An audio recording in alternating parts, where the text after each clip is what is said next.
तो नमस्कार विद्यार्थी मित्र, हे आपलं इकॉनॉमिक्सचं लेक्चर आहे.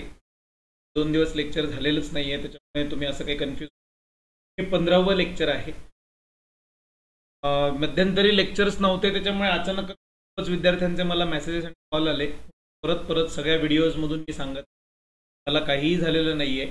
लेक्चर न होण्यामागचं कारण लाईट नव्हती किंवा काय म्हणतात त्याला कम्प्युटरला काहीतरी झालं. सारे प्रॉब्लेम एकाच वेळी आले होते. युट्यूबचं कारण तर तुम्हाला माहितीच आहे की युट्यूब आली होती आहे की नाही. सो अशा बऱ्याचशा गोष्टी एक सोबत घडल्या होत्या, त्याच्यामुळे आपण काय झालं होतं, लेक्चर्स थांबलेले होते. मला काहीही झालेलं नाही, मी एकदम सेफ अँड साऊंड. तुम्ही सगळ्यांनी एवढी काळजी केली त्याच्याबद्दल मी ऑलरेडी प्रत्येक व्हिडिओमधून सांगते आता, आणि मी सेफ आहे, डोंट वरी, काळजी करू नका. तुम्ही सुद्धा सेफ राहा, घरातच राहा, कुठे बाहेर निघू नका. म्हणूनच आपण हे ऑनलाईन लेक्चर्स वगैरे जे आहेत ते घेतो. ओके, तो सर इकॉनॉमिक्समध्ये आपण आतापर्यंत काय बघत होतो, बऱ्याचशा गोष्टी आपण बघितलेल्या आहेत. ओके, आता पुढचा भाग जो आहे त्याला आपण असं म्हणतोय की मानव विकास हा कन्सेप्ट जो आहे तो आपण शिकायला सुरुवात केला होता. ओके, आणि मानव विकास हा कन्सेप्ट शिकत असताना त्याच्यामध्येच आपण सगळ्यात पहिल्यांदा बाबा सर आर्थिक वृद्धी म्हणजे काय असतं हे शिकलो होतो. आर्थिक वृद्धीच्या नंतर आपण शिकायला सुरुवात केली ती म्हणजे काय की बाबा सर आर्थिक वृद्धी तर बघितली, पण आर्थिक विकास काय असतं ते आम्हाला बघायचंय. ओके, मग आर्थिक विकास बघितला, त्याच्यातून मानव विकासकडे बघायला सुरुवात केली. ओके, मग मानव विकास बघितल्यानंतर आपण काय समावेशी वृद्धीची संकल्पना काय असते ती बघितली. ओके, आणि त्याच्यातून मग हे विकासाचे जे सामाजिक निर्देशक आर्थिक निर्देशक असतात ते सगळे बघितले. आर्थिक निर्देशक जेव्हा आपण बघायला, ते सामाजिक आणि आर्थिक निर्देशक जे होते त्यांचे आपण काय केले होते, 3 भाग केले होते. एक होता आर्थिक निर्देशक, दुसरे होते सामाजिक निर्देशक, आणि तिसरं आहे जागतिक स्तरावरचे निर्देशक. बरोबर आहे. ह्याच्यापैकी आर्थिक निर्देशक सगळ्यात पहिल्यांदा आपण बघायला सुरुवात केली, आणि त्याच्यामध्ये सगळ्यात पहिला होता तो म्हणजे जीडीपी, जीएनपी वगैरे वगैरे. आलं लक्षात. ओके, त्याच्यानंतर दुसरा आपण बघितलेला सर तो वाला होता तो म्हणजे काय, per capita GDP, per capita GNP वगैरे. Okay, yes. त्याच्यानंतर तिसरा जो आहे तो आपण बघायला सुरुवात केला होता, आणि तिसऱ्यामध्ये आपण बघितलं होतं की सर ह्याच्यामध्ये आपण काय करतो, किती असमानता आहे संपत्तीमध्ये, किती प्रकारची असमानता आहे, ही असमानता जी आहे ती आपण बघायला सुरुवात केली होती, आहे की नाही. Okay, yes sir. आणि लास्ट एक पॅरामीटर अजून आपण बघितला होता तो म्हणजे काय, दारिद्र्याचं असतं. पण मी तुम्हाला सांगता सांगितलं होतं की मी 4च पॅरामीटर शिकवतोय, 4च इंडिकेटर्स शिकवतोय. ह्याचा अर्थ इंडिकेटर्स फक्त 4 असतील असं नाही. ओके, मग त्याच्यानंतर आपण विकासाचे सामाजिक निर्देशक बघायला सुरुवात केले होते, आणि हे विकासाचे जे निर्देशक आहेत, हे विकासाचे निर्देशक मी तुम्हाला सांगता सांगितलेलं की सर हे विकासाचे सामाजिक निर्देशक जे आहेत त्यांना जनरली आपण काय करतो, 2 कॅटेगरीमध्ये विभागतो. एक आहे शिक्षण आणि एक आहे आरोग्य. पण ह्याचा अर्थ फक्त शिक्षण आणि आरोग्य नाही आहेत, अजून पण आहेत, आपण सगळे बघणार आहोत. आलं लक्षात.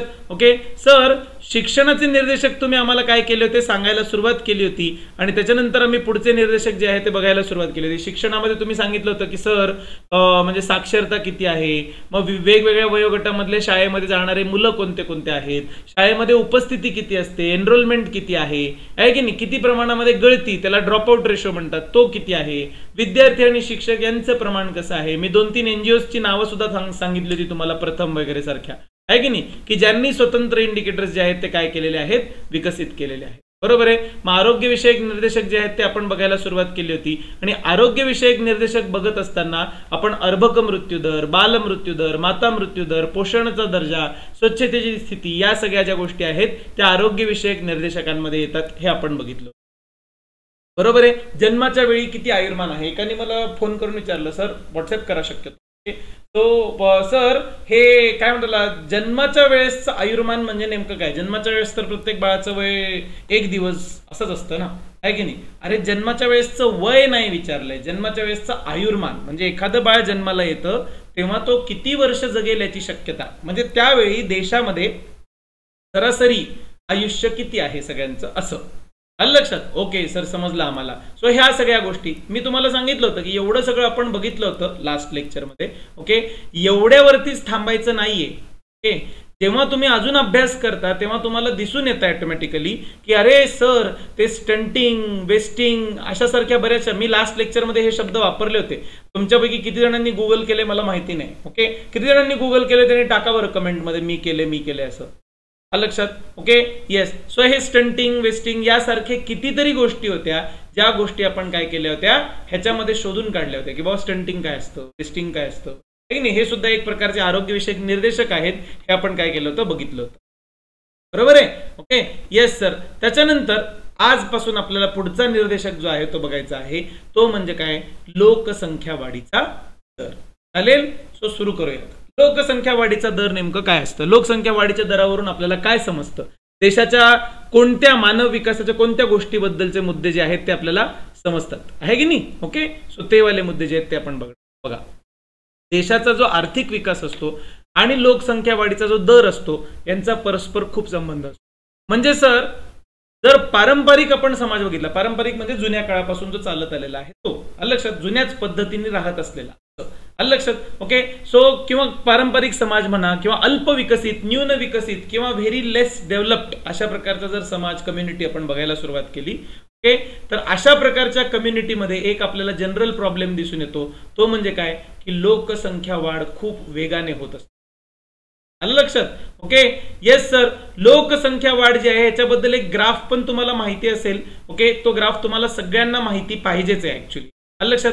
ओके की त्याच्यामध्ये लोकसंख्या वाढीचा दर कसा असतो आता थोड्या वेळाने मी शिकवणार आहे तुम्हाला तो. ओके येस बघा. त्याच्यानंतर नुसतं एवढंच नाही, लोकसंख्या वाढीचा जो दर असतो त्याच्यामध्ये जन्मदर, मृत्यूदर आणि जनन दर या सगळ्या दरांवरून जो आहे तो ठरत असतो. आता ह्याच्यामध्ये जन्मदर काय आहे, मृत्यूदर काय आहे, जनन दर काय आहे सगळं सांगणार आहे मी. डोंट वरी, काही हरकत नाही. ओके बघा. तर बघा ह्याच्यामध्ये एक ग्राफ पण आपल्याला शिकायचा आहे. जन्मदर काय आहे, मृत्यूदर काय आहे, जनन दर काय आहे हे तिन्ही शिकायचं. ओके एक सेकंड हा, मला फक्त पांढरी शाई घेऊ द्या.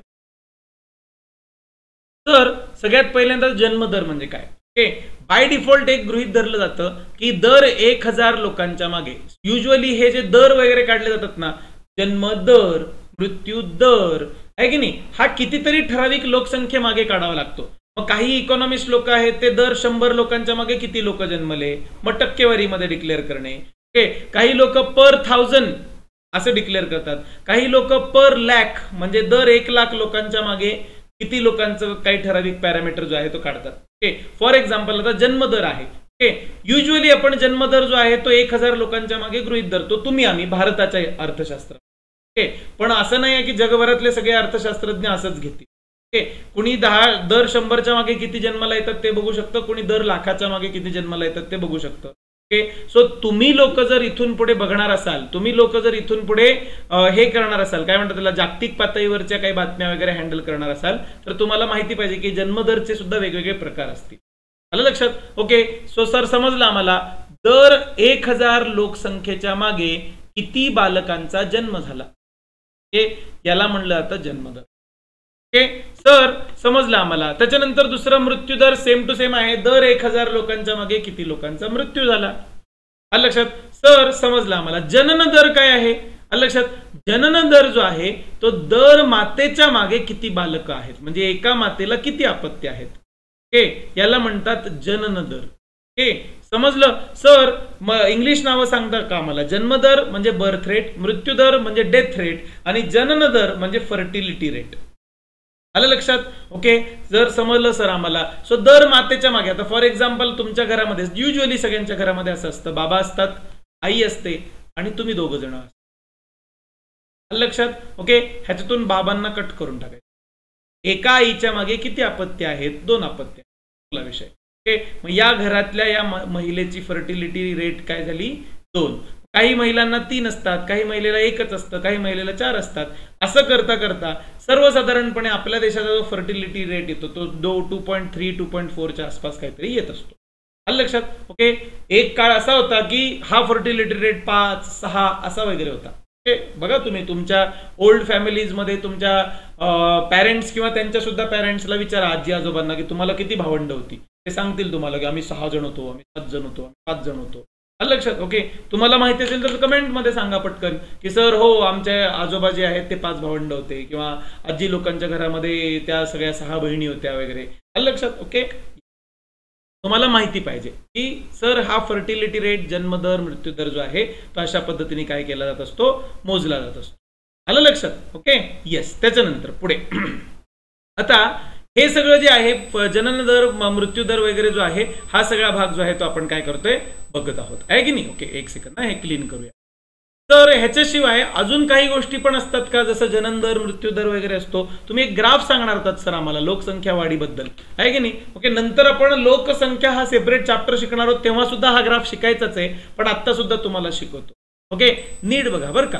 3-4 वेगवेगळे रंग वापरणार आहे मी, आलं लक्षात. आणि त्याच्यामुळे तुम्हाला हे जे आहे काय म्हणतात त्याला ग्राफ जो आहे तो अत्यंत मन लावून जो आहे तो शिकून घ्यायचा आहे. ओके सर, काय या ग्राफ मध्ये ओके नीट बघा. हा x axis, Y axis. Okay yes. एक काळ असा होता की जेव्हा खूप मोठ्या प्रमाणामध्ये बाळ जन्माला यायचे, लक्षात. खूप मोठ्या प्रमाणामध्ये संख्या खूप जास्त होती.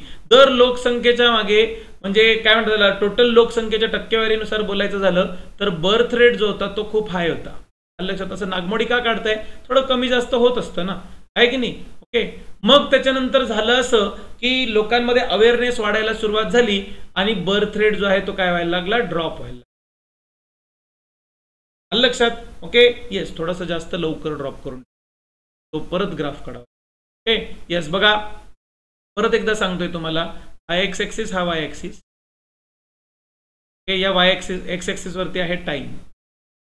ओके, वाय ऍक्सिस वरती आहे दर, लक्षात. ओके येस सर, समजलं आम्हाला. आता ह्याच्यामध्ये सुद्धा तुम्ही बघा की जुन्या काळी जन्मदर जो होता हा जन्मदर काय होता, खूप काय म्हणतात त्याला जास्त, लक्षात. पण जुन्या काळी मृत्यू दर सुद्धा तेवढाच जास्त. ओके, म्हणजे तुम्हाला हे लक्षात राहिलं पाहिजे की मृत्यू दर जे आहे ते काय असतं, तेवढंच जास्त होतं. सर मृत्यू दराला आपण लाल रंग घेऊ. ओके, मृत्यू दर सुद्धा तेवढाच जास्त होता आणि त्याच्यामुळे लोकसंख्या जी होती ती त्यातल्या त्यात कशी होती, लोकसंख्या जी होती ती त्यातल्या त्यात स्टेडी होती, अलग स्थिर ज्याला आपण म्हणू. ओके, स्थिर लोकसंख्या. मग झालं काय, विज्ञान थोडं थोडं हळूहळू विकसित व्हायला लागलं. आणि ऑब्वियस आहे रे, विज्ञान जेव्हा विकसित होतं तेव्हा आधी ऑलरेडी जन्माला आलेले लोक स्वतःच काय करतात, लाईफ सेव्ह करायचा प्रयत्न करतात. सो मृत्यू दर जो आहे तो काय व्हायला लागला, घटायला लागला, लक्षात. आणि मृत्यू दर बऱ्यापैकी घटला. पण जन्मदर मात्र काय तेवढ्या लवकर लगेच घटला नाही, रादर जन्मदर तसाच राहिला. ओके, काकणभर वरती खाली सरकत राहिला, लक्षात. ओके येस, काय रे, अरे जन्मदर काय झालं. ओके एक सेकंद, हे गोल गोल फिरायला लागला, लक्षात. ओके सर चालेल सर, आम्हाला जो तुम्ही जो मुद्दा सांगताय तो कळाला की जन्मदर जो आहे तो काय झाला, जन्मदर हा कमी काही झाला नाही, आहे तेवढाच होता. तर तुम्ही मला सांगा की मरणाऱ्या लोकांची संख्या कमी झाली, लक्षात, पण जन्माला येणाऱ्या लोकांची संख्या आधी एवढीच आहे. ओके, तर काय झालं असेल रे ललोकसंख्येचं, लोकसंख्या वाढलीच असणार ना ऑब्विसली, आहे की नाही. ओके बघा, आता माझं पेन आता चालला तर ठीक आहे. ओके, हा जन्मदर जो आहे तो आहे तसा, लक्षात. काय झालं असेल रे या पिरियड मध्ये ह्याचं लोकसंख्येचं, सर ही लोकसंख्या जी आहे ती दन्नान शूट झाली असेल वरती, लक्षात. ओके येस, अशी शूट झाली होती. ओके येस, अशा पद्धतीने लोकसंख्या जी आहे ती काय झाली, वरती वाढायला लागली. ओके, त्याच्यानंतर मात्र काय झालं, लोकांना जाणीव व्हायला लागली की लोकसंख्या वाढते, रिसोर्सेस कमी होत आहेत. पण हळूहळू शिक्षण वगैरे जे आहे ते सुद्धा वाढायला लागलं. काय म्हणतात त्याला, लॉन्जिटिव्हिटी म्हणजे काय म्हणतात त्याला, प्रदीर्घता, आयुष्याची जी प्रदीर्घता आहे ती वाढायला लागली होती. आणि त्याच्यामुळे ऑटोमॅटिकली नंतर लोकांना जाणीव झाली की आता एवढा जन्मदर ठेवण्याची काही आवश्यकता नाहीये. आणि त्याच्यामुळे त्यांनी सगळ्यांनी काय केलं, जन्मदर रिड्यूस करायला, लक्षात. जन्मदर रिड्यूस झाला आणि एक वेळ अशी आली की जन्मदर सुद्धा खाली बॉटमला स्थिर झाला. ओके, मग अशा सिच्युएशन मध्ये लोकसंख्या जी आहे ती सुद्धा काय होते, स्थिर होऊन जाते, लक्षात. ओके येस, आता स्क्रीनवरती तुम्हाला जे दिसत असेल त्या दिसत असण्यामध्ये तुम्हाला लक्षात आलं असेल की इथे जन्मदर उच्च होता आणि मृत्यूदर पण उच्च होता, पण लोकसंख्या खूपच कमी आणि स्थिर होती, लक्षात. ओके येस सर, त्याच्यानंतर इथे जो आहे तो जन्मदर कमी पोहोचला, कमी झाला, पण सॉरी जन्मदर जास्त होता, मृत्यूदर कमी झाला, लोकसंख्या मात्र दनान वाढायला लागली, लक्षात. ओके, आणि त्याच्यानंतर मात्र परत दोन्ही जन्मदर आणि मृत्यूदर बॉटमला येऊन स्थिर झाले. ओके, तसं परत लोकसंख्या आहे ती काय झालेली आहे, स्थिर झालेली आहे, लक्षात. ओके, आता गंमत सांगतो तुम्हाला. शास्त्रज्ञांना वाटत होतं की लोकसंख्या वाढीचे एवढे 4च टप्पे असतात. तर कोणते 4 टप्पे बघू आम्हाला. ओके येस, दाखवतो. त्याच्यासाठी परत पांढरा ग्राफ घ्यायला. ओके, हा पहिला टप्पा, जेव्हा जन्मदर आणि मृत्यूदर उच्च होते. ओके, त्याच्यानंतर हा दुसरा टप्पा जेव्हा मृत्यूदर घटत होता पण जन्मदर तेवढाच उच्च स्थिर होता. त्याच्यानंतर हा तिसरा टप्पा जेव्हा मृत्यूदर स्थिर झाला पण जन्मदर जो आहे तो घटायला लागला. आणि हा चौथा टप्पा. हे पहिला, दुसरा, तिसरा, चौथा. ओके, या सगळ्या टप्प्यांमध्ये तुम्हाला दिसत असेल की दुसऱ्या आणि तिसऱ्या टप्प्यांमध्ये लोकसंख्या जी आहे ती दन्नान वाढलेली आहे खूप मोठ्या प्रमाणात. त्याला पॉप्युलेशन एक्सप्लोजन असं म्हणतात. आलं लक्षात? ओके, आणि त्याच्यानंतर चौथा टप्पा. सगळ्या हे जे लोकसंख्या शास्त्रज्ञ असतात ना, ओके, त्यांना डेमोग्राफीचा अभ्यास करणारे शास्त्रज्ञ असं म्हणजे इकॉनॉमिस्टच असतात एक प्रकारचे. ते आलं, इकॉनॉमिक्स खूप वास्ट सब्जेक्ट आहे. ते असा अभ्यास करत असतात वेगवेगळ्या गोष्टी. ओके, त्यांना असं वाटत होतं की चौथ्या टप्प्यानंतर अजून कोणता टप्पा नाहीये, पण तो टप्पा आला. हे दिवा, काय टप्पा आला सर त्याच्यामध्ये काय झालं बघा. मी ऑलरेडी सांगतो तुम्हाला कुठे आला ते पण सांगतो. कॅनडामध्ये आला, जर्मनीमध्ये आला, ऑस्ट्रेलियामध्ये आला, जापानमध्ये आला. अरे सर, हे तर सगळे एकदम ओळखीचे राज्य देश आहेत आमच्या. ओके, माझा कोणीतरी मित्र तिथे जाऊन राहतो, माझी कोणीतरी मैत्रीण तिथे जाऊन राहते. ओके, माझे काय म्हणतात त्याला, ऑब्व्हियसली तुम्ही नसाल तिथे, असू शकता, काही माहित नाही. आपल्या युट्यूब चॅनलला कॉन्स्टंटली US आणि कॅनडामधून काही व्हिजिटर्स कंटिन्युअसली आहेत. ओके, आता मला एक प्रश्न असा पडला की त्या लोकांना आयदर मराठी लय भारी समजत असणार आहे, ओके, किंवा ते लोक चुकून आपला चॅनल ओपन करून बघत असणार. वॉट एव्हर इट इज, हरकत नाहीये. ओके, पण आमचे लोक आहेत सर तिकडे त्या देशांमध्ये, तुम्ही ज्या देशांची नाव घेतात, तर पाचवा टप्पा सांगून टाका आम्हाला तिथे काय झालंय. लय असं की तिथल्या US आणि कॅनडामधल्या लोकांमध्ये करिअर बद्दल इतकं जास्त अवेअरनेस वाढलेला आहे की त्या लोकांना आता अपत्य नकोशी वाटतायत. लक्षात? ओके, आणि अपत्य नकोशी वाटल्यामुळे त्यांचा जन्मदर जो आहे तो अजून घटलेला आहे. मृत्यूदर मात्र ऑब्व्हियसली तसाच आहे. नाही लक्षात, अजून किती घटणार आहे ना मृत्यूदर, आहे की नाही? आहे तसाच आहे. आणि ह्याच्यामुळे इथली लोकसंख्या जी आहे ती मात्र आता मरणाऱ्या लोकांची संख्या जास्त आणि जन्माला येणाऱ्या लोकांची संख्या कमी असल्यामुळे तिथली लोकसंख्या निगेटिव्ह दिशेला वाढायला लागली आहे. लक्षात? अरे सर, शाही बदलायची राहिली तुमची. ओके, येस, काय झाली? तिथली लोकसंख्या निगेटिव्ह दिशेला वाढायला लागली आहे. लक्षात? ओके, म्हणजे सर कॅनडाची लोकसंख्या कमी होतीये का? येस, कॅनडाची लोकसंख्या म्हणजे सर जर्मनीची, जापानची, ऑस्ट्रेलियाची लोकसंख्या कमी होतीये का? येस, ते सगळे जे देश आहेत ते सगळे इथे कुठेतरी आहेत.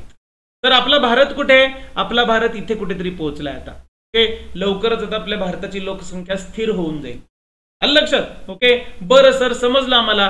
म्हणून हे सगळे देश काय करतायत, जगभरामधून अत्यंत हुशार आणि काय म्हणतात टॅलेंटेड लोकांना इन्व्हाइट करतायत की अरे आमच्या देशामध्ये या, आमच्या देशामध्ये येऊन राहा. आलं लक्षात? ओके, सो अशा पद्धतीने हे लोक काय करतायत, हे तिथे अशा पद्धतीने हे निर्माण करतायत. आलं लक्षात? Okay, yes.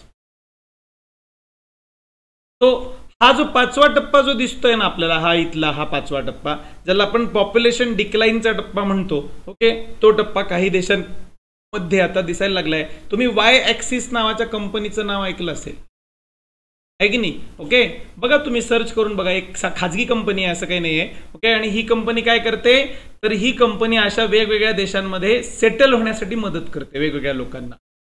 येस, सो अशा प्रकारचे हे सगळे जे ज्यांचे पॉप्युलेशन कमी होत चालली आहे ना, हे सगळे देश काय करतायत, भारतासारख्या देशामधून हुशार लोकांना काय करतायत, स्वतःच्या देशामध्ये घेऊन चाललेत. का? कारण त्यांना तिथे काय करायचे, थोडी तरी पॉप्युलेशन मेंटेन करायची. तुम्ही जर ऑस्ट्रेलियाची पॉलिसी ऐकली असेल, आपल्या देशाची पॉलिसी कशी आहे, हम दो हमारे दो, आहे की नाही? ओके, पण ऑस्ट्रेलियाची पॉलिसी जर ऐकली असेल, 1 for mother, 1 for father, 1 for nation. म्हणजे तिथलं गव्हर्नमेंट प्रमोट करतं की तुम्ही 2 पेक्षा जास्त चाइल्ड घ्या. आलं लक्षात? आणि आपला देश प्रमोट करतो, काय करतं की बाबा 2च चाइल्ड घ्या, जमलं तर 1च घ्या. आलं लक्षात? नाहीच तर अडॉप्टच करा. ओके, आहे की नाही? आपला देश पॉप्युलेशन कंट्रोल करायचा प्रयत्न करतोय, कारण आपला देश काय आहे, पॉप्युलेशन एक्सप्लोजनच्या रेंजमध्ये अजून. आलं लक्षात? ओके, आणि ते लोक पॉप्युलेशन वाढवायचा प्रयत्न करताय. का? कारण त्यांचा देश जो आहे तो पॉप्युलेशन रिडक्शनच्या रेंजमध्ये. समजलं? ओके, येस सर, समजलं आम्हाला. सो इथे जे आहे ते आपण काय आहे पोहोचलेलो. आलं लक्षात? सो पॉप्युलेशन वाढीचा दर हा सुद्धा बऱ्यापैकी मानव विकास जो आहे तो दाखवत असतो. कसं काय दाखवतो बघा ना, जर तुमचं पॉप्युलेशन कमी आहे, स्थिर आहे, अशाच सिच्युएशनला असेल आणि जन्मदर मृत्यूदर, कुठे गेलं रे माझं कर्सर, हा, जन्मदर मृत्यूदर खूप जास्त असतील, ओके, तर ह्याचा अर्थ तुम्ही खूप मागास आहात, जुन्या काळामध्ये आहात. मृत्यूदर कमी होत चाललाय पण जन्मदर अजून वाढीवच आहे. आलं लक्षात? ओके, मग ह्याचा अर्थ काय आहे, तुमचं पॉप्युलेशन अजूनही काय आहे, म्हणजे काय म्हणतात त्याला, लोकसंख्या जी आहे ती कशी आहे, वाढणार आहे, आता एकदम वेगाने वाढणार आहे, हळूहळू प्रगतीच्या दिशेने तुमची वाटचाल चालू झाली आहे. अशा पद्धतीने मला एक गोष्ट सांगा, मी ज्या पण देशांची नावं सांगितली तुम्हाला, Canada, Australia, Germany, Japan, okay, हे देश कसे आहेत रे, विकसनशील, विकसित, अविकसित, कसे आहेत हे लक्षात? ओके, सांगा बरं कमेंटमध्ये. त्याच्यावरूनच तुम्हाला अंदाज लागला पाहिजे की हे पॉप्युलेशनचे टप्पे 1, 2, 3, 4, 5 जसे जातील तशी तशी माणसाची ऑब्व्हियसली काय होत असणार आहे, प्रगती होत असणार आहे. आलं लक्षात? ओके, येस सर, समजले आम्हाला. सो इथून पुढे देशाचा जो विकास असतो, मानवाचा जो विकास असतो, या विकासामध्ये आणि लोकसंख्येमध्ये जोरदार काय म्हणतात कोरिलेशन असतं, हे आपल्याला कळेल. नुसतं एवढंच नाही तर जन्मदर, मृत्यूदर ह्याच्यावरून सुद्धा आपल्याला काय कळतं की बाबा सर काय म्हणतात मानवाचा विकास जो आहे, मानव विकास जो आहे, हा सुद्धा ह्याच्यामध्ये सुद्धा काय आहे, भरपूर संबंध आहे. ओके, त्याच्यानंतर जेंडर रिलेटेड इंडिकेटर्स असतात, लिंगविषयक विकास निर्देशक. लक्षात? ओके, म्हणजे काय म्हणायचं सर तुम्हाला, लिंगविषयक विकास निर्देशक म्हणजे नेमकं काय म्हणायचंय, पुरुष, स्त्री आणि इतर असे 3 लिंग असतात. ओके, काही देश असतात किंवा काही राज्य, भारतातच बघा उदाहरणार्थ तुम्ही, भारतामधली काही ठराविक राज्य आहेत ज्या राज्यांमध्ये फक्त पुरुष सत्ताक मनोवृत्ती आपल्याला दिसून येते. लक्षात? Okay, yes. पण काही राज्य असे आहेत की ज्या राज्यांमध्ये महिलांना सुद्धा बऱ्यापैकी प्रगतीला चान्स आहे. ओके, मग आता कुठल्या परिसरामध्ये फक्त पुरुषांचाच विकास होतोय, कुठल्या परिसरामध्ये फक्त महिलांचाच विकास होतोय, किंवा कुठल्या परिसरांमध्ये बरोबर बॅलन्स पद्धतीने विकास होतो आहे, हे शोधून काढणे ह्याला लिंगविषयक विकास निर्देशक म्हणतात. Okay, yes. खास करून बाय अँड लार्ज आता तुम्हीच मला सांगायचा प्रयत्न करा की कोणता प्रदेश जास्त असण्याची शक्यता आहे. संपूर्ण पृथ्वीवर जर आपण बघायला गेलं तर कोणता प्रदेश जास्त असण्याची शक्यता आहे, जिथे पुरुषांचा विकास झालाय असा का जिथे महिलांचा विकास झालाय असा, कोणता प्रदेश जास्त असेल? तर ऑब्व्हियसली मेजॉरिटी पृथ्वीवरती पुरुष सत्ता काय म्हणतात त्याला समाज आहे. ओके, त्याच्यामुळे मेजॉरिटी पृथ्वीवरती पुरुषांचाच विकास जास्त झालेला दिसून येतो, महिलांचा विकास तेवढा दिसून येत नाही. ओके, आणि म्हणून आपण हे लिंगविषयक विकास निर्देशक प्रामुख्याने महिलांसाठी विकसित. लक्षात? Okay, yes. बघा, सर्वसाधारणपणे एखाद्या परिसरामध्ये महिलांच्या विकासाचा जो स्तर असतो, हा जर स्तर आपण तपासला तर त्याला लगेच आपण लिंगविषयक विकास सूचक म्हणायचं. ओके, उदाहरणार्थ एक इंडिकेटर आहे, त्याला जेंडर असमानता निर्देशांक, जेंडर इनइक्वॅलिटी इंडेक्स असं म्हणलं जातं. लक्षात? ओके, या जेंडर इनइक्वॅलिटी इंडेक्स, तुम्हाला छोटासा होमवर्क आहे, या जेंडर इनइक्वॅलिटी इंडेक्स बद्दल थोडीशी माहिती काढायची, 5 वाक्य, मॅक्सिमम 5 वाक्य. तर काढायची म्हणजे काय करायचं, डायरेक्ट गुगल करायचं जेंडर इनइक्वॅलिटी इंडेक्स, पहिले 5 वाक्य जे वाचायला मिळतात ती माहिती तुम्हाला पुरेशी आहे या परीक्षेसाठी.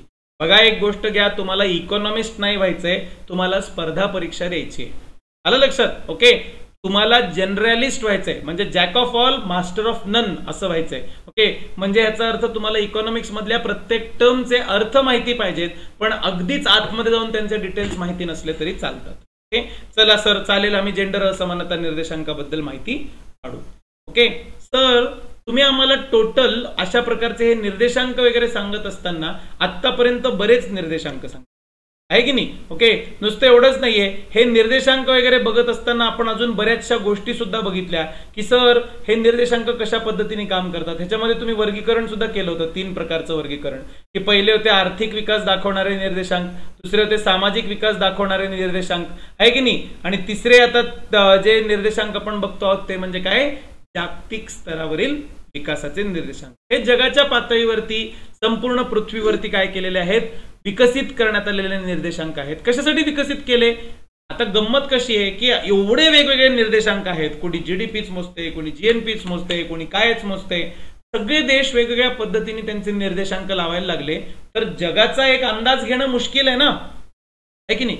मग जगाचा अंदाज यावा, कुठल्या देशामध्ये प्रगती जास्त आहे, कुठल्या देशामध्ये प्रगती कमी आहे, हे जर शोधून काढायचं असेल तर मग आपल्याला काय लागेल, स्वतःचे असे काहीतरी एक निर्देशांक काढावे लागतील, आहे की नाही. मग असे जे स्टँडर्डाइज निर्देशांक आहेत त्यांच्याबद्दलचा अभ्यास जर आपल्याला करायचा असेल तर तो इथे आहे. ओके, बघा, जागतिक स्तरावरती संयुक्त राष्ट्र विकास कार्यक्रम UNDP. ओके, इथे वाघोलीमध्ये क्लासला जे विद्यार्थी येतात त्या विद्यार्थ्यांना बऱ्याच जणांना मी सांगत असतो की बाबांनो, तुम्ही जशी MPSC देता, तुम्ही जशी UPSC देता, तशीच युनायटेड नेशन्सची सुद्धा परीक्षा असते बरं का.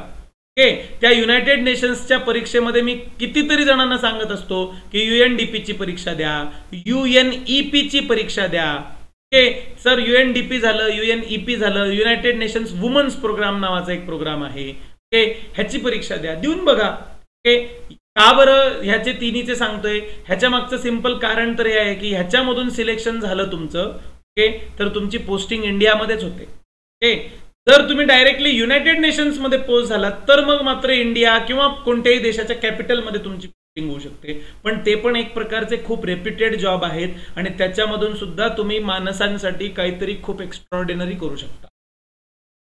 आणि त्यांची सॅलरी पण खूप हेवी असते, एक वेगळ्या प्रकारची लाईफस्टाईल. ओके, पण खूप जणांना आपल्या, खास करून मी आता सगळीकडे शिकवलेलं आहे, उत्तर भारतात, दक्षिण भारतात, महाराष्ट्रात सगळीकडे शिकवलेलं आहे. ओके, मला एक गोष्ट जाणवली आहे की अशा वेगवेगळ्या परीक्षांची माहिती आहे ना उत्तर भारतीय मुलांना जरा जास्तच असते. ओके, आपल्या महाराष्ट्रातल्या मुलांना तर युनायटेड नेशन्सची पण परीक्षा असू शकते याचा तर आम्हाला अंदाजच नव्हता सर. हे वाक्य तेव्हा पण मी तुम्हाला सांगतो, फॉर एक्झाम्पल राईट नाऊ मी तुम्हाला सांगतो की आत्ता सुद्धा राईट नाऊ जे लोक विद्यार्थी लेक्चर ऐकतायत त्याच्यापैकी सुद्धा निदान निम्मे असे असतील की अरे हा वाला जॉब असू शकतो याचा अंदाजच लागला नव्हता सर, आहे की नाही. Okay, so try to find it out. Okay, तुम्हाला माहिती असले पाहिजेत असे वेगवेगळे जॉब. तो त्याच्यामधलाच जसं युनायटेड नेशन्स असतं, त्या युनायटेड नेशन्समध्ये एवढे प्रोग्राम आहेत, United Nations development program, United Nations environment program, United Nations women's program, तसाच एक प्रोग्राम आहे युनायटेड नेशन्स डेव्हलपमेंट प्रोग्राम. बघा तिथे वरती लिहिलंय UNDP. लक्षात, हा UNDP जो आहे, या UNDPने काय केलं, एक निर्देशांक विकसित केलेला आहे. ओके, वेगवेगळ्या देशांमध्ये मानवाचा विकास किती पद्धतीने झाला ह्याच्यासाठी वेगवेगळे निर्देशांक त्यांनी काय केले, डिझाईन केलेत. लक्षात. ओके सर, मग हे निर्देशांक कोणते कोणते आहेत? ओके, हे निर्देशांक सगळे बघणार आणि त्यांच्यानी सगळ्या देशांची तुलना कशा पद्धतीने करता येते त्याचा सुद्धा अंदाज. ओके, UNDP मार्फत दरवर्षी साधारणपणे डिसेंबरमध्ये त्या वर्षाचा मानव विकास अहवाल म्हणजे ह्युमन डेव्हलपमेंट रिपोर्ट जो आहे तो काय केला जातो, जाहीर केला जातो. हा प्रश्न परीक्षेला आलेला आहे. ह्युमन डेव्हलपमेंट रिपोर्ट पुढीलपैकी कोण जाहीर करतं? ओके, गंमत म्हणजे मी तुम्हाला सांगतो हाच डिक्टो प्रश्न जसं इथे युट्यूब वरती क्विज वगैरे झालेले ना, तसं एक ग्रुप आहे मुलांना. मी तुम्हाला सांगितलं होतं की ग्रुप जे आहेत ते तयार करा व्हॉट्सअपचे वगैरे आणि त्याच्यामध्ये मला ऍड करा. ओके, तर एक 10-15 मुलांनी तसे करून वेगवेगळे ग्रुप्समध्ये मला ऍड केले. तर एका ग्रुपमध्ये एका मुलांनी मला फोन केला की सर आम्ही इथे क्विज खेळतो आहोत, तुम्ही फक्त बघा, म्हणजे तुम्ही काही सेपरेटली काही केलं नाही. तर तिथे एका मुलाने हा प्रश्न विचारला आहे, अगदी 2 दिवसापूर्वीचे आहेत का रे लाईव्ह तुम्ही लोक? ओके, कमेंट करा तिथे तुम्ही असताल. एका मुलांनी प्रश्न विचारला, ह्युमन डेव्हलपमेंट रिपोर्ट पुढीलपैकी कोणती पब्लिश करते? ओके, मी म्हणजे अक्षरशः आश्चर्य वाटतं मला. त्या ग्रुपमधल्या प्रत्येक मुलांनी, कमी नाही आहेत, 35 मुलं आहेत त्या ग्रुपमध्ये, त्यांनी ऍड केलेत. त्या मुलाने शोधून शोधून वेचून वेचून महाराष्ट्रातून कानाकोपऱ्यातून त्यांनी मुलं ऍड केलेत असे. लक्षात. ओके, आणि त्या ग्रुपमध्ये त्यांनी काय केलं, तो क्विज घेत होता. ओके, आणि क्विज मध्ये सगळ्यांनी उत्तर दिलं की human development report world health organization WHO publish करतो. लक्षात. ओके, अरे WHO नाही पब्लिश करत, कोण पब्लिश करतं? आत्ताच तुम्हाला माहिती पडलं. ओके, की सर ह्युमन डेव्हलपमेंट रिपोर्ट आहे तो कोण पब्लिश करतो? हा UNDP पब्लिश. लक्षात. मग सर सगळेजण एवढे का फसले? कारण सगळेजण सध्या न्यूज मध्ये WHO उठसूट WHO खूप ऐकतायत ना कोरोनामुळे, आहे की नाही. त्याच्यामुळे त्यांना वाटलं की ह्युमन डेव्हलपमेंट रिपोर्ट जे आहे ते पण सगळं ह्याच्याशीच संबंधित असणार आहे, आरोग्याशीच संबंधित असणार आहे. आणि WHOच प्रकाश आहे का? WHO नाही आहेत का रे? तुम्ही सगळे लोक लाईव्ह असताल तर पटकन कमेंट करा, हो सर आपल्या ग्रुपमध्ये झालं होतं. लक्षात. ओके, मी होतो म्हणजे मला तुम्हीच सांगितलं होतं सर लाईव्ह थांबा, मी बघत होतो कोण काय उत्तर देत आहे पटपट. एकानंही करेक्ट उत्तर दिलं नव्हतं. ओके, गंमत म्हणजे जेव्हा ह्यांनी सांगितलेलं, क्विज घेणारा जो मुलगा होता त्यांनी जेव्हा सांगितलं की सर हे उत्तर एवढं का चुकतंय, करेक्ट आहे ना आमचं? ओके, तेव्हा मी सांगितलेलं हो बाबा UNDPच करेक्ट आहे. मग त्याचं कारण पण समजून सांगितलं की एवढं सगळ्यांचं का चुकलं, कारण सगळ्यांनी अंदाज एकच लावला होता की सर WHO देत. हा प्रश्न आणि फक्त ग्रुपमध्ये आला म्हणून मी स्टार नाही केलाय, हा परीक्षेला सुद्धा येऊन गेलेला प्रश्न आहे. असे प्रश्न खूप येतात. अमुक अमुक रिपोर्ट कुठली संस्था प्रकाशित करते, तमुक तमुक रिपोर्ट कुठली संस्था प्रकाशित करते, हे खूप वेगवेगळ्या ग्रुप्समध्ये काय झालेलं आहे, वेगवेगळ्या एक्झाम्स मध्ये काय झालेलं आहे हे येऊन गेलेलं आहे. आलं लक्षात. Okay, yes. त्याच्यानंतर या अहवालामध्ये वेगवेगळ्या देशासाठी 5 प्रमुख निर्देशांकाची काय केली जाते, गणना केली जाते. ओके, कोणते 5 प्रमुख निर्देशांक आहेत? बघा कोणता अहवाल आहे, परत एकदा ह्युमन डेव्हलपमेंट रिपोर्ट UNDP ने प्रकाशित केलेला. ह्याच्यामध्ये 5 प्रमुख निर्देशांक आहेत. कोणते कोणते? पहिला आहे मानव विकास निर्देशांक, इंग्लिश मध्ये याला म्हणतात ह्युमन डेव्हलपमेंट इंडेक्स. ओके, सगळे निर्देशांक डिटेल मध्ये बघणार आहेत तेव्हा इंग्लिश नावं बघूया. असमानता समायोजित मानव विकास निर्देशांक, त्याच्यानंतर जेंडर असमानता निर्देशांक, बहुआयामी दारिद्र्य निर्देशांक आणि लास्ट आहे जेंडर विकास निर्देशांक. हे 5 निर्देशांक या एकाच रिपोर्ट मध्ये काय केले जातात, प्रकाशित केले जातात. आलं लक्षामध्ये, राहील लक्षामध्ये? ओके सर, परत एकदा 5 रिपोर्ट्स कोणते कोणते स्क्रीनशॉट काढायचे काढून ठेवा. ओके, त्या स्क्रीनशॉट वरती मी अजून 2 शब्द लिहून टाकतो की हा जो आहे कशामध्ये, ह्युमन डेव्हलपमेंट रिपोर्ट ते प्रकाशित होतं. कोण पब्लिश करतं याला? UNDP प्रकाशित करतं. आलं, आता काढा स्क्रीनशॉट. ओके, येस, मी छान करू कसं. Okay, yes. ओके सर, आम्हाला काय आलं की हे 5 निर्देशांक आम्हाला पाठ करायचे, तुम्ही स्क्रीनशॉट काढायला लावलाय म्हणजे तुम्ही परीक्षेत पण विचारणार हे पण आम्हाला कळालं. ओके, येस, चांगली गोष्ट आहे. अरे माईक आपला. Okay, yes. त्याच्यानंतर पुढे तो स्क्रीनशॉट जो आहे तो काढला असेल तर आता आपल्याला हे सगळे जे रिपोर्ट्स आहेत किंवा सगळे निर्देशांक जे आहेत ते एक एक निर्देशांक आपल्याला काय करायचे, डिटेलमध्ये समजून घ्यायचे, ते समजून घेऊया. ओके, एक सेकंड, माईक जरा खाली पडतोय, फक्त 5 मिनिट. चलो सर, कळालं आम्हाला. त्याच्यानंतर पुढे आता मानव विकास निर्देशांक काय आहे. ओके, ह्युमन डेव्हलपमेंट इंडेक्स ज्याला म्हणतात. UNDP ने 1990 मध्ये सगळ्यात पहिल्यांदा मानव विकास अहवाल जो आहे तो जाहीर केला होता. ह्युमन डेव्हलपमेंट रिपोर्ट जो आहे तो 1990 मध्ये सगळ्यात पहिल्यांदा जाहीर केला. पाठ करा, STI ASO पाठ करा. Okay, yes sir. PSI वाल्या मुलांना तुम्ही का नाही सांगत? PSI वाल्या मुलांना इकॉनॉमिक्स जे आहे ते नुसतं लेक्चर नियमित अटेंड केले ना तरी बास आहे. ओके, पण STI आणि ASOच्या मुलांना लेक्चर पण नियमित अटेंड करायचे, तर नंतर मेन्सच्या वेळेस त्याच लेक्चरची रिव्हिजन पण करायचे, जास्त डिटेल मधले जेव्हा लेक्चर होतील. ओके, सो हे डिटेल नाही आहेत, हे डिटेल नाही आहेत लेक्चर, हे फक्त तुमचा अभ्यास मेंटेन करण्यासाठीचे लेक्चर आहेत. खूप डिटेल लेक्चर्स होऊ शकतात अजून, लक्षात. ओके, होतील आपले, जर तुम्ही रेग्युलर राहिलात तर होतील. ओके, सो सर ह्याच्यामध्ये जे STI ASO किंवा MPSC किंवा UPSC किंवा RBI ग्रेड बी चं प्रिपरेशन करणारे जे लोक आहेत त्या लोकांसाठी सांगून ठेवतोय की हे असे आकडेवारी जी आहे ती तुम्हाला. ओके, चालेल सर. त्याच्यानंतर नुसतं एवढंच नाही तर वेगवेगळ्या मानव विकासाचे निर्देशांक जे आहेत ते त्याच्यामध्ये त्यांनी मोजतात. ओके, त्याची प्रेरणा पाकिस्तानी अर्थतज्ञ महबूब उल हक आणि अमर्त्य सेन, हे महबूब उल हक प्लस भारतामधले अमर्त्य सेन अशा दोघांनी मिळून काय केली होती, ही प्रेरणा दिलेली होती की आपण अशा पद्धतीचं काय करूया, हे विकसित करू.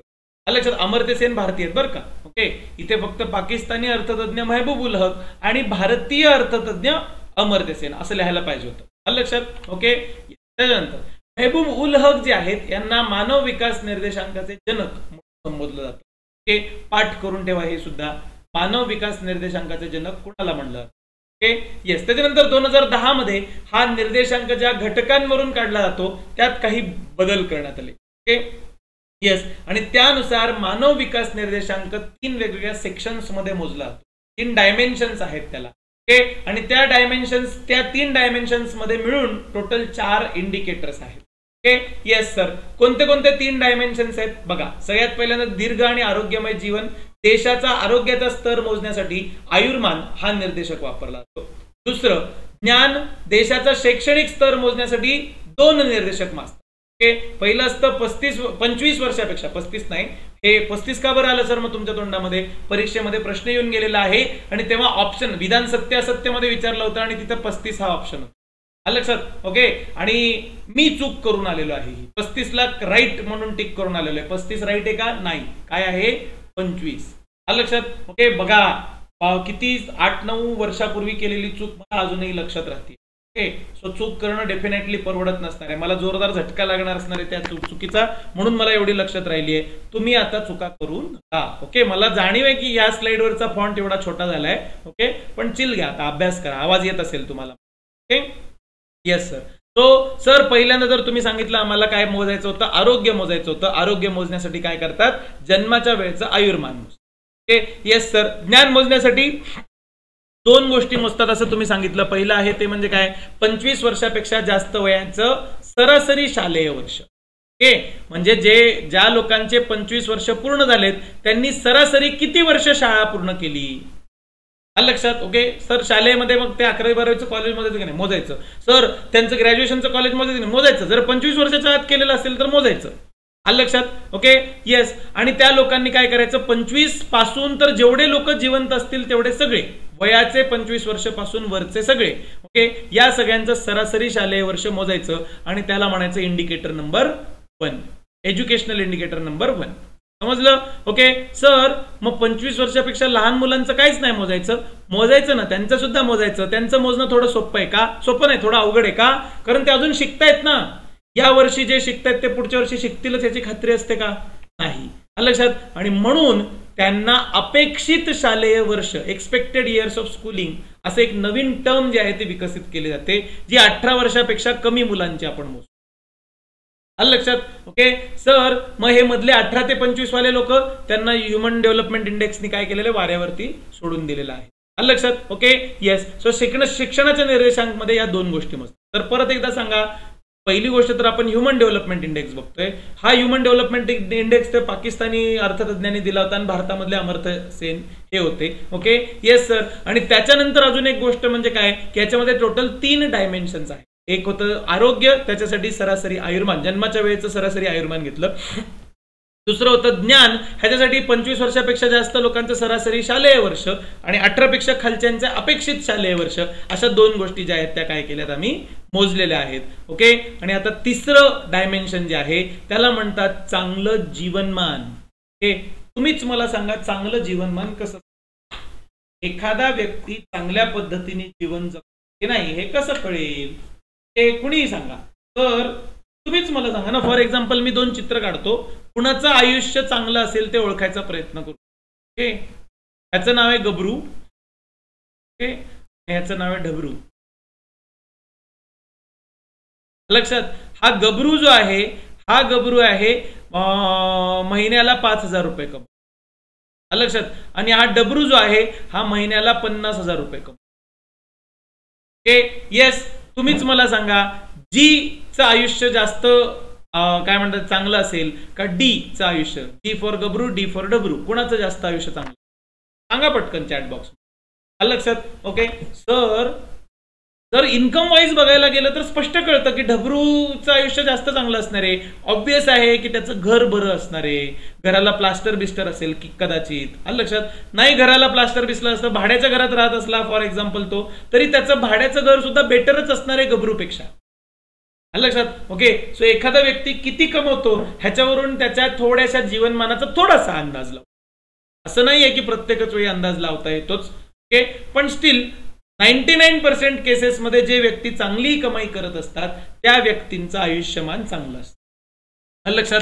ओके सर, आम्हाला जनरल अंदाज लागलाच आहे तुम्हाला काय हिंट द्यायची होती ती. ओके की सर, पहिलं इंडिकेटर होतं आरोग्य, त्याच्यामुळे सरासरी आयुर्मान वापरलं. ओके, दुसरं इंडिकेटर होतं ते म्हणजे काय शिक्षण, त्याच्यामध्ये 25 वर्षाच्या खालचे लोक ह्यांच्यासाठी काय केलं होतं आपण, 25 वर्षाच्या खालच्या लोकांसाठी आपण केलं होतं सर की त्यांनी काय करायला पाहिजे, सॉरी 25 वर्षाचे वरचे, खालचे नाही, वरचे लोक जे होते त्यांच्यासाठी काय करायला पाहिजे, सरासरी शालेय वर्ष आणि 18च्या खालच्यांचे अपेक्षित शालेय वर्ष.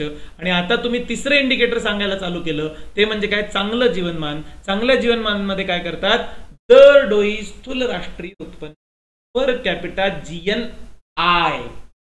Okay, what is I sir, GNI च्या जागी GNP जर तुम्हाला म्हणायचं असेल. ओके, तर त्या GNP मध्ये तुम्ही काय करा, सिंपल फॅक्टर कॉस्टला कॅल्क्युलेशन करा आणि फॅक्टर कॉस्टला कॅल्क्युलेशन केलं तर तुम्हाला GNI मिळेल. आता ज्या लोकांना हे वाक्य जर जड वाटलं असेल ह्याचा अर्थ तुम्ही डायरेक्टली माझ्या या लेक्चरला आलेला आहात, मागचे लेक्चर तुम्ही बघितलेले नाही. ओके, जे मागचे लेक्चर बघितलेले आहेत त्या सगळ्यांना GNPFC is equal to GNI हे वाक्य एकदम इझिली समजतं. त्यांना माहिती आहे PFCचं आय करायचं असतं लक्षात. ओके, लक्षात राहतं त्यांना सगळ्यांना, मला सांगायची गरज नाहीये. ओके, म्हणून तर इकॉनॉमिक्सचे लेक्चर आपण एवढे असे घेतोयत ना लक्षात. ओके, आणि खात्री बाळगा, मी तुम्हाला जो फर्स्ट लेक्चर मध्ये प्रॉमिस केला होता की इकॉनॉमिक्स सोपं जाणार म्हणजे जाणार, ते तुम्हाला सोपं जाईलच, काळजी करू नका तुम्ही. ओके, फक्त मन लावून ते आहेत लेक्चर्स तुम्हाला रेग्युलरली. सर सो आम्हाला ह्युमन डेव्हलपमेंट इंडेक्स जो आहे तो पूर्णपणे कळालेला आहे. ह्याच्यामध्ये हे 3 डायमेन्शन्स 4 निर्देशक जे आहेत हे ठरवले जातात. तर ह्याच्यामध्ये काय करतात ते सगळे ते 4 इंडिकेटर जे आहेत त्यांची हायेस्ट पॉसिबल व्हॅल्यू काय असेल अशी ठरवतात. त्यांना गोल पोस्ट असं म्हणतात. म्हणजे फॉर एक्झाम्पल आता पर कॅपिटा जीएनआय घेतलं ना तर मॅक्सिमम पॉसिबल पर कॅपिटा जीएनआय किती असेल? 25,000 रुपये 50,000 रुपये असं काहीतरी असेल आहे की नाही. तर तिथपर्यंत पोहोचायला पाहिजे. मग त्या तुलनेमध्ये जगभरातल्या सगळ्या देशांची रँकिंग लावली जाते. सगळ्यात जास्त जे असतील ते वरती आणि सगळ्यात कमी जे असतील ते खाली. सेम टू सेम ते सरासरी आयुर्मानची सुद्धा रँकिंग लावतात वरतून खाली. सेम टू सेम ते शालेय एज्युकेशनची जी आहे ती पण रँकिंग लावतात वरतून खाली. आलं लक्षात. हायेस्ट जी रँकिंग असते त्याला गोल पोस्ट असं म्हणलं जातं. आलं लक्षात. प्रत्येक देश या मूल्यांच्या दरम्यान कुठे आहे हे आहे त्यानुसार त्या देशाचे 4 निर्देशांक जे आहेत ते काढले जातात. आकडेवारी मिळते त्याच्याबद्दल मार्क मिळतात प्रत्येक देशाला. आणि ते मार्क या सूत्रामध्ये टाकतात. आलं लक्षात. सर हा सूत्र पाठ करू का आम्ही? नका करू. तुम्ही कशाला टाकला सर मग पीपीटी मध्ये? मला मुलं येतात ना विचारायला काय हो सर तुम्ही अख्खं लेक्चर घेतलं हे शिकवलंच नाही. आता प्रॉमिस केलं हे बघा हे शिकवून टाकले. आलं लक्षात. पाठ करू का? नाही पाठ नाही केलं तरी चालतं. आलं लक्षात. हा पण देअर इज अ फॉर्म्युला आणि त्या फॉर्म्युल्यामध्ये टाकतात एवढं जरी लक्षात राहिलं तरी चालेल. मागचे ते 3 डायमेन्शन्स आणि त्याचे 4 निर्देशक हे मात्र तुमच्या लक्षात राहायला पाहिजे. मग जेव्हा ह्या सूत्रामध्ये टाकतात त्याच्यावरून काय होतं भूमितीय सरासरीवरून प्रत्येक देशाचा मानव विकास निर्देशांक ठरतो. त्याची जी मूल्य आहे ते 0 to 1 च्या दरम्यानच येतं. नेहमी 0 to 1 च्या दरम्यानच येत असतं. 1 च्या पेक्षा जास्त ह्युमन डेव्हलपमेंट इंडेक्स येऊ शकत नाही हे लक्षात ठेवा. येस. सो 0 to 1 च्या दरम्यान येतील. जेवढं तुम्ही 0 कडे असाल तेवढं तुमच्या देशामधला मानवांचा विकास खूप कमी आहे. जेवढं तुम्ही 1 च्या जवळ असाल तेवढा तुमचा मानव विकास काय आहे जास्त आहे. मग जे काही 0 to 1 ची जी काही किंमत असेल त्याचं वर्गीकरण करतात. बघा अशी वर्गीकरण आहे. तर या इथे एवढे आकडे पाठ करायचे का आम्हाला? नाही एवढंच लक्षात ठेवलं तरी चालेल. बघा इथे लिहितो मी 0च्या नंतर 0.550 त्याच्यानंतर 0.700 आणि त्याच्यानंतर डायरेक्टली 0.800 त्याच्यानंतर डायरेक्ट 1. आता नीट बघा कुठलाही देश नेहमी या 4 पोझिशन वरतीच असतो. आलं लक्षात. सर कोणती पोझिशन तुम्हाला म्हणायची आहे? बघा आयदर तो या दोघांच्या मध्ये असेल किंवा या दोघांच्या मध्ये असेल किंवा या दोघांच्या मध्ये असेल किंवा या दोघांच्या मध्ये. आलं लक्षात. आणि तुम्हाला मी आत्ताच सांगितलेलं तो जेवढा 0च्या जवळ तेवढा विकसित का अविकसित काय रे हे लिहा बरं तिथे कमेंट मध्ये. 0च्या जेवढ्या जवळ तेवढा अविकसित. आलं लक्षात. Yes sir. आणि 1च्या जेवढ्या जवळ तेवढा विकसित. सो बघा इथे अत्युच्च मानव विकास कधी असतो? 0.800 पेक्षा जास्त. राहिलं लक्षात. 0.800 पेक्षा जास्त. आलं लक्षात. उच्च मानव विकास कुठे आहे? 0.700 पेक्षा जास्त पण 800 पेक्षा कमी. बघा 700 पेक्षा जास्त पण 800 पेक्षा कमी. सेम टू सेम मध्यम मानव विकास आणि निम्न मानव विकास सुद्धा तुम्हाला मोजता येतो. आलं लक्षात. ओके सर समजलं आम्हाला. सो मानव विकास जो आहे तो अशा पद्धतीने मोजला जाऊ शकतो. त्याची रँकिंग मिळू शकते त्याची कॅटेगरी मिळू शकते हे पण आम्हाला समजलेलं आहे. मानव विकास अहवाल 2015 त्याच्यानंतर 16, 17, 18, 19 बरेच अहवाल आलेले आहेत. येस. या अहवालामध्ये कुठलाही एक अहवाल अंदाज घ्यावा म्हणून मी तुम्हाला घेतलेला आहे. आलं लक्षात. त्याचं शीर्षक होतं वर्क फॉर ह्युमन डेव्हलपमेंट. आता मी तर म्हणतो या वर्षी जेव्हा जागतिक पातळीचे अहवाल येतील ना त्या अहवालांची खरी मजा आहे. त्यांचं पाठांतर करावं लागेल कारण this is for the first time की अख्ख्या जगामध्ये एकाच वेळी काहीतरी डिझास्टर आलेला आहे अख्ख्या जगामध्ये. आलं लक्षात. येस. अदरवाईज जगभरामध्ये अशीच परिस्थिती असते की कुठल्या तरी एका देशामध्ये डिझास्टर आलेला असतो बाकीचे देश चिल मारत असतात. आलं लक्षात. हरकत नाही सर. सो या वेळेसचे रिपोर्ट जे आहेत त्यांचे सगळ्यांचे टायटल जे आहेत ते पाठ करून ठेवायचा प्रयत्न करा. ह्याच्यामध्ये 188 देशांच्या मानव विकास निर्देशांकांची माहिती देण्यात येते. आणि त्याच्यामध्ये 188 देशांपैकी सर्वात कमी मानव विकास निर्देशांक कोणाकोणाचे होते? बघा सर्वाधिक आणि सर्वात कमी सगळ्यांची यादी दिली. पाठ करू का सर? नाही केली तरी चालते. चिल घ्या. आलं लक्षात. मग कशाला दिली? पुस्तकांमध्ये असते म्हणून दिली. या वर्षीचे म्हणजे आता हे 2015चे नाव आहेत ना सर. मला 2019चे माहिती आहेत.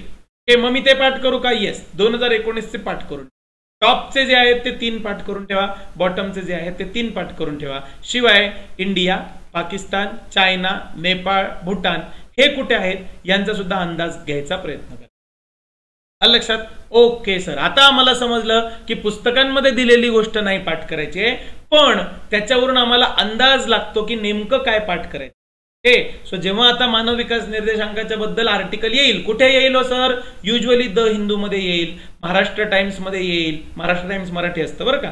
Okay yes. त्याच्यानंतर लोकसत्ता मध्ये येईल, लोकसत्ता सुद्धा मराठी असतं बरं का. ओके इंडियन एक्सप्रेस मध्ये येईल, हे इंग्लिश असतं. ओके ह्याच्यापैकी कुठल्या तरी एका न्यूजपेपर मधून करा कव्हर.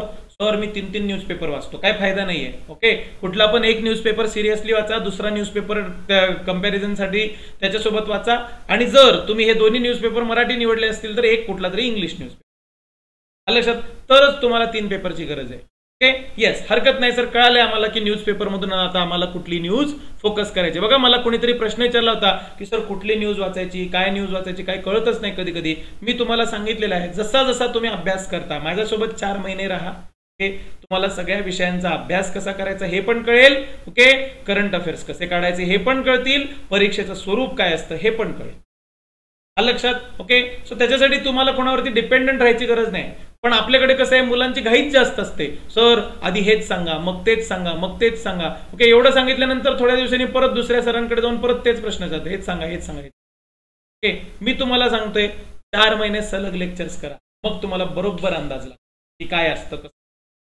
लक्षात? ओके सर समजलं आम्हाला की इकॉनॉमिक्सच्या लेक्चरमध्ये इथे आम्हाला काय करायचं आहे, हे सगळं फोकस करायचंय करंट अफेअर. लक्षात? ओके कुठे गेलं? त्याच्यानंतर पुढचे मुद्दे. 188 देशाच्या यादीमध्ये भारत कुठे आहे? ओके 2015चा आहे माझ्याकडे डेटा आहे की नाही. तुम्ही नवीन डेटा, तुमच्याकडे नवीन पुस्तकं पण नवीन असतील असे. लक्षात? सो त्या पुस्तकांमध्ये एकदा बघून घ्या, पटकन कमेंटमध्ये सुद्धा टाका की भारताची पोझिशन किती आहे. HDI चे बद्दल बघायची बरं का. HDI ह्युमन डेव्हलपमेंट इंडेक्स मध्ये भारताचा निर्देशांक किती आहे हे पण पाठ करायचंय, आणि भारताची पोझिशन किती आहे ते पण पाठ करायचं लेटेस्ट. ओके आणि कमेंट मध्ये सांगायची आहे. ओके कमेंट मध्ये, लाईव्ह चॅट मध्ये नाही. सो लेक्चर संपल्यानंतर लगेच 2 सेकंदात तुम्हाला तिथे कमेंट करता येणार आहे. ओके सो करा तिथे कमेंट. इव्हन आता मला वाटतं या प्रीमियर मध्ये तर लाईव्ह चॅट क्लोज करून सुद्धा तुम्ही कमेंट करू शकता. ओके आता कमेंट करायला गेलं तर व्हिडिओला लाईक करूनच या बरं का परत. ओके चालेल सर. चलो सो भारतामध्ये मध्यम मानव विकास देशांच्या गटामध्ये टाकण्यात आलेलं आहे. बघा ना 609 जे आहे, 0.609 आहे की नाही. ओके 0.609 असलं तर भारत कुठे येईल रे सर? 0.609 असेल तर भारत या इथे येईल. ओके या इथे आला म्हणजे तो कुठे आला? मध्यम मानव विकास देशामध्ये. लक्षात? ओके हळूहळू आपण उच्चकडे जातो आहोत, आपण प्रगती पण करतो आहोत, आणि फक्त प्रगती नाही करत आहेत तर ती बऱ्यापैकी वेगाने प्रगती आपली होत आहे. आता कोरोनामुळे परत परिस्थिती बेकार होणार आहे, पण ती काय आपली एकट्याची नाही होणार आहे, अख्ख्या जगाची होणार आहे. ओके तो नवीन म्हणूनच म्हणलं यावर्षी येणारे जे काही आकडे असतील ते आकडे अत्यंत महत्वाचे असतील. इव्हन पुस्तकांमध्ये सुद्धा दिलेलं असतं बघा की भारताच्या शेजारचे जे देश आहेत, भूतान, बांगलादेश हे मध्यम विकासमध्ये येतात, पाकिस्तान, नेपाळ कमी विकास देशांमध्ये येतात, श्रीलंका, चीन आणि मालदीव जे आहेत ते उच्च विकासामध्ये. लक्षात? ओके हे आपल्या आसपासचे देश असतात. या सगळ्या देशांना तुम्हाला काय करायला लागतं? पाठ करायला लागतं. ओके येस सर, तुम्ही सांगता सांगता आम्हाला सांगितलं होतं, काय सांगितलं होतं? मी तुम्हाला सांगितलं होतं की वेगवेगळे जे काय म्हणतात त्याला हे आहेत. ओके युनायटेड नेशन्स डेव्हलपमेंट प्रोग्रामनी जो अहवाल विकसित केला, काय नाव आहे रे त्या अहवालाचं? ओके दरवर्षी ते प्रकाशित करतात. युनायटेड नेशन्स डेव्हलपमेंट प्रोग्राम वाले लोक एक अहवाल दरवर्षी प्रकाशित करतात. ओके मी तुम्हाला सांगितलं होतं की व्हॉट्सअप ग्रुपमध्ये क्विज चाललेला होता, मुलांनी मला फक्त बघायला सांगितलं की सर क्विज फक्त बघा, आम्ही कुठे अडलो तर आम्हाला सांगा. ओके मी रिकामा होतो तेव्हा म्हणून बघितलं. ओके तर तुम्हाला प्रश्न सांगितला, आता तरी सांगा रे, एवढा वेळ, आता एवढी हिंट दिली. लक्षात? ओके सर हा ह्युमन डेव्हलपमेंट इंडेक्स जो आहे हा ह्युमन डेव्हलपमेंट रिपोर्ट नावाच्या एका रिपोर्ट मधून येतो. युनायटेड नेशन्स डेव्हलपमेंट प्रोग्राम तो रिपोर्ट प्रकाशित करतो, आणि त्या युनायटेड नेशन्स डेव्हलपमेंट प्रोग्रामचा तुम्ही आम्हाला काय केला होता? स्क्रीनशॉट सुद्धा काढायला लावला होता. ओके नसेल काढला तर आता तर काढा. ओके येस आणि त्याच्यामधून आपण काय केला? हा मानव विकास निर्देशांक आहे तो पूर्ण बघितले. लक्षात? ओके आता त्याच्या पुढचे जे 4 निर्देशांक आहेत, जागतिक पातळीचे 4ही निर्देशांक, ओके हे सगळे निर्देशांक आपण उद्याच्या लेक्चरमध्ये बघणार आहोत. आणि उद्याच्या लेक्चरमध्ये अजून एक महत्त्वाची गोष्ट सुरू होणार, ती म्हणजे इकॉनॉमिक प्लॅनिंग. लक्षात? इकॉनॉमिक प्लॅनिंग काय असते, इकॉनॉमिक प्लॅनिंगचे प्रकार काय काय असतात हे खूप कन्सेप्च्युअल गोष्टी असतात. ओके, तुम्हाला काही काही अशा कन्सेप्ट समजून घ्यायला खूप मजा आली होती की नाही इकॉनॉमिक्सची काही लेक्चर्समध्ये, पॉलिटीमध्ये काही कन्सेप्ट समजून मजा आली असेल. ओके, तशा प्रकारचं लेक्चर आहे उद्या, कन्सेप्च्युअल लेक्चर आहे. आलं लक्षात? ओके, सो उद्याच्या लेक्चरला वेळेवरती या. लेक्चर जर तुम्हाला समजलं असेल, काय पाठांतर करायचं असतं काय नाही याचा अंदाज लागला असेल, तर वाटत असेल की सर आता थोडंसं आम्ही तुमच्यासोबत अभ्यास करतोय तेव्हा आम्हाला थोडंसं काय झालेलं आहे, परीक्षेच्या जवळ गेल्यासारखं वाटतं. ओके, तर व्हिडिओला नक्की लाईक करा. फक्त लाईक करू नका, पुढची सूचना ऐका. तुमची परीक्षा येत्या सप्टेंबरच्या आसपास. ओके, पक्की बातमी नाहीये, बऱ्यापैकी आहे. लक्षात? ओके, सो अभ्यास करत राहा. स्कूल पण आता रिलॅक्स होऊन टाइम नाही आहे रिलॅक्स. लक्षात? ओके, जीव तोडून अभ्यास करत राहा. उद्याच्या लेक्चरमध्ये आपण उरलेला भाग जो आहे तो बघणार आहोत आणि इकॉनॉमिक प्लॅनिंग या चॅप्टरला. Okay, all the best guys. छानपैकी मन लावून अभ्यास करा. काही शंका असतील तर खाली कमेंट्स मध्ये विचारा. आपला व्हॉट्सअपचा जो काय म्हणतात त्याला हे आहे सर्व्हिस आहे, त्याच्यासाठी खाली इथे त्या व्हिडिओवरती कॉन्स्टंटली स्ट्रिप येत असते, त्याच्यामध्ये 942000चा नंबर आहे. त्याच्या व्हॉट्सअपवरती तुमचं नाव, जिल्हा आणि परीक्षेचं नाव हे पाठवा. त्याच्यावरून तुम्हाला भरपूर व्हिडिओजच्या लिंक्स, लेक्चर्सच्या लिंक्स, नोट्सच्या लिंक्स या मिळत राहतील. फ्री असेल ते सगळं. ओके, जर पेड असेल तर तुम्हाला आधीच सांगितलं जातं की याची एवढी एवढी फीस आहे, तुम्हाला हवं असेल तर सांगा. ओके, चालेल. All the best guys. छानपैकी मन लावून अभ्यास करा, जीव तोडून अभ्यास करा. इथे मी थांबतोय. उद्या परत याच वेळेला भेटणार आहोत. ओके, फक्त तुम्ही रेग्युलरली अभ्यास करत राहावा यासाठी एवढा सगळा प्रयत्न चाललेला आहे. इतिहासाच्या लेक्चरला भेटूया. All the best.